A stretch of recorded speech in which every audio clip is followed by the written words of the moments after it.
नमस्ते बच्चों।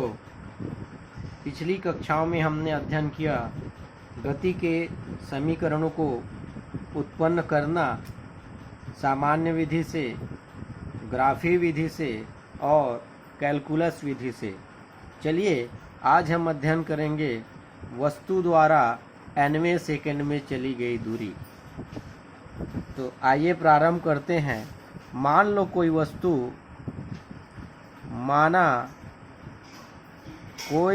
वस्तु, प्रारंभिक वेग v0 एवं एक समान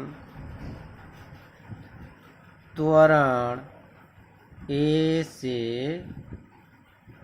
गति कर रहा है। मान लो कोई वस्तु है जिसका प्रारंभिक वेग क्या है, v0 है, और वह जिस प्रारंभिक वेग से गति कर रही है तब उसका एक समान त्वरण कितना होता है, a है। या फिर कोई वस्तु एक समान त्वरण a के साथ प्रारंभिक वेग v0 से गति कर रहा है। इसलिए गति के द्वितीय समीकरण से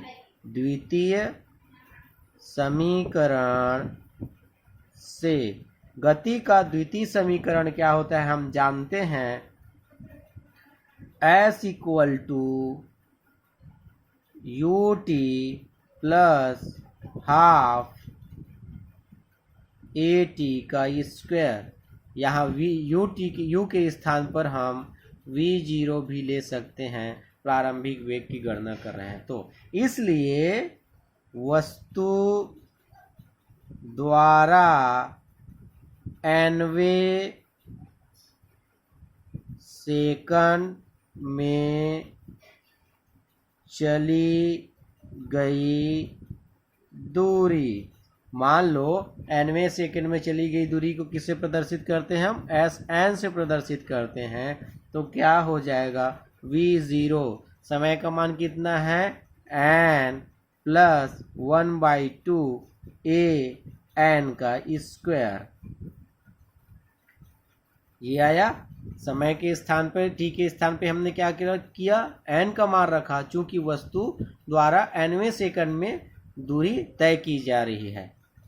इसी प्रकार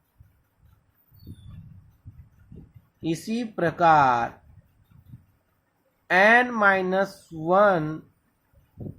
सेकंड में चली गई दूरी, ये n सेकंड में चली गई दूरी है, nवें सेकंड में नहीं है।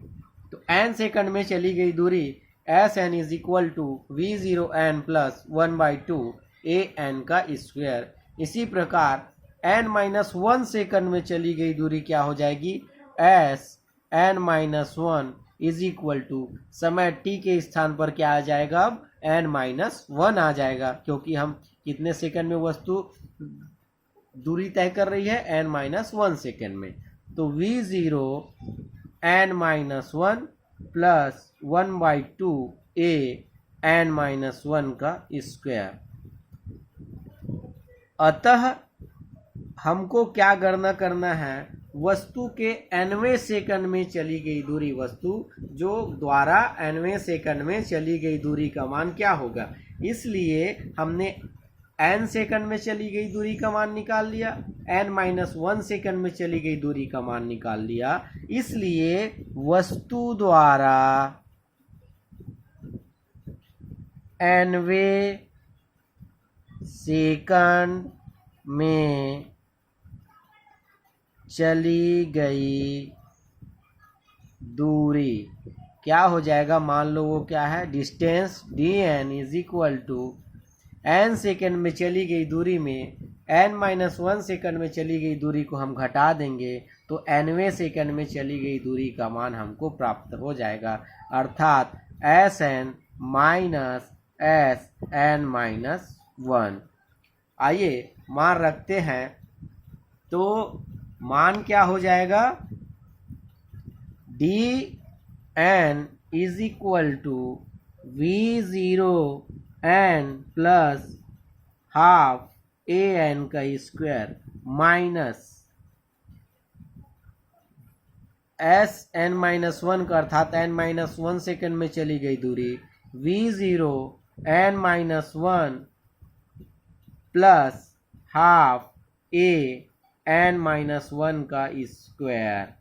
ये है हमने n सेकेंड में चली गई दूरी में n-1 सेकेंड में चली गई दूरी को क्या कर दिया, घटा दिया। तो आइए आगे देखते हैं। V0n प्लस हाफ an का square minus V0n-1 plus 1/2 a, ये है a माइनस b का होल स्क्वायर।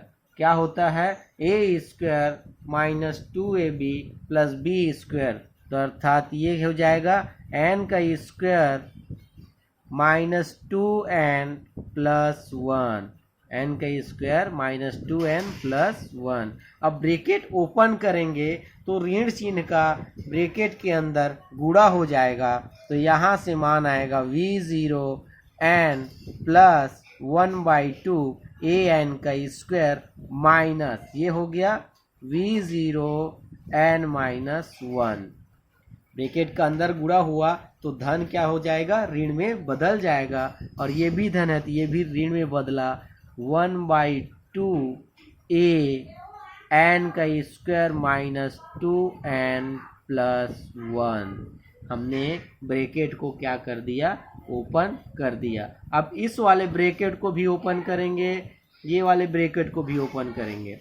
तो is equal to V0n plus 1/2 an का स्क्वायर माइनस v का n से गुणा होगा V0 का तो V0n, और V0 का -1 से गुणा होगा। चूंकि ब्रैकेट के बाहर माइनस है तो माइनस और माइनस क्या हो जाएगा, plus V0 minus bracket open होगा तो 1/2 a का n स्क्वायर से गुणा an का स्क्वायर माइनस और माइनस 1/2 a माइनस में है और माइनस 2n प्लस माइनस में है तो माइनस और माइनस प्लस 1/2 मल्टीप्लाई 2an और माइनस और प्लस माइनस तो 1/2 a।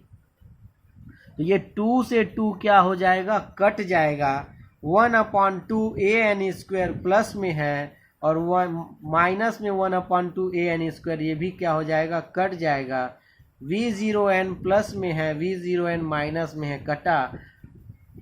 हमारे पास वैल्यू बचेगा dn इज इक्वल टू क्या आया, अब देखते हैं। V0 बचा, फिर प्लस an बचा माइनस 1/2 a बचा। इसलिए इसको अरेंज कर लें। इसमें 1/2 को हम कॉमन निकाल लेंगे। तो आइए देखते हैं क्या होता है वैल्यू। 1/2 को सॉल्व करने पर